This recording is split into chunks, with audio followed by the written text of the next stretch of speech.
মনের ভাব প্রকাশ কিংবা প্রিয় মানুষকে সুখ দুঃখের অনুভূতি জানানোর জন্য মায়ের ভাষাই সবচেয়ে উপযুক্ত মাধ্যম। চাকমা, বার্মা কিংবা সাঁওতাল গারো সবারই চাওয়া স্বমহিমায় টিকে থাকুক তাদের জাতিগত ভাষা সত্তা। কিন্তু নিজস্ব বর্ণমালা আর চর্চার অভাব সহ আরও নানা কারণে হারিয়ে যাচ্ছে ক্ষুদ্র নৃগোষ্ঠীর মানুষের মায়ের ভাষা। বৈচিত্র্যতা রক্ষায় এসব জাতিগোষ্ঠীর ভাষা সংরক্ষণ খুবই জরুরি বলে মনে করেন সংশ্লিষ্টরা। প্রতিনিধিদের পাঠানো তথ্য ছবিতে বিস্তারিত জানাচ্ছেন তানজিনা অন্ত।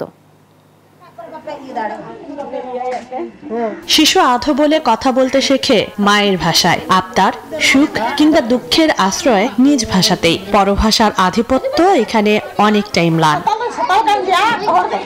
ভাষার প্রতি মানুষের ভালোবাসা চিরন্তন, কিন্তু বাংলাদেশের জনগোষ্ঠীর একটি গুরুত্বপূর্ণ অংশ ক্ষুদ্র নৃগোষ্ঠীর মানুষের নিজ ভাষা সংরক্ষণে প্রতিনিয়ত পড়তে হয় শঙ্কায়। অনেক সম্প্রদায়ের নেই নিজস্ব বর্ণমালা, আবার সময়ের সাথে তাল মেলাতে গিয়ে অনেকেই ভুলতে বসেছে মাতৃভাষা সংস্কৃতি।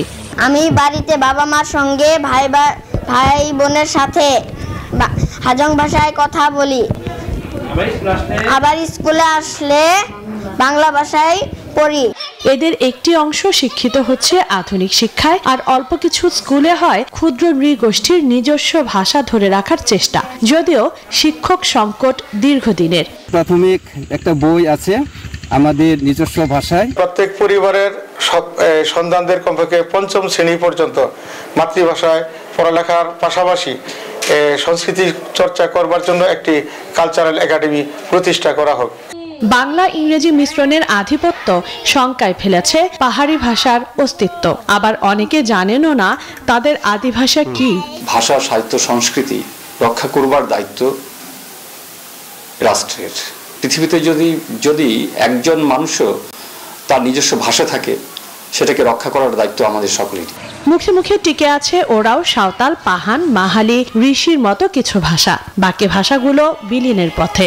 বর্ণমালাটি ইংলিশে রূপান্তর করে শিখি, তাই সরকারের কাছে দাবি জানাই যেন আমাদের নিজ বর্ণমালাটি দেওয়া হয়। আমাদের মাতৃভাষা বর্তমান ছেলেমেয়েরা শিখুক। আমরা চাই আমাদের বই খাতা থাকুক। শিক্ষা প্রতিষ্ঠানগুলোতে ভাষা চর্চায় গুরুত্ব দেওয়া হলে আদি ভাষা সংরক্ষণ সম্ভব বলে মনে করছেন সংশ্লিষ্টরা। আমরা শিক্ষকদের সাক্ষাৎকার নিয়েছি এই গত কয়েকদিন আগে। তারা কেউ আছে কুচ ভাষায় নিজেরা পড়াচ্ছে, ট্রেনিং দরকার শিক্ষকদের, তাহলে তাদের ভাষায় তারা পাঠদান করতে পারবে। তারা চায় যে তাদের এই ভাষার উপর প্রশিক্ষণ এবং শিক্ষক নিয়োগ দেওয়া। আমরা চেষ্টা করতেছি সরকারি ঊর্ধ্বতন কর্তৃপক্ষ যারা আছেন বিভিন্ন ফোরামে এই দাবি দাওয়াগুলো উত্থাপন করার জন্য। আদিভাষা সংগ্রহ এবং সংরক্ষণের উদ্যোগের কথা জানিয়েছে প্রশাসন।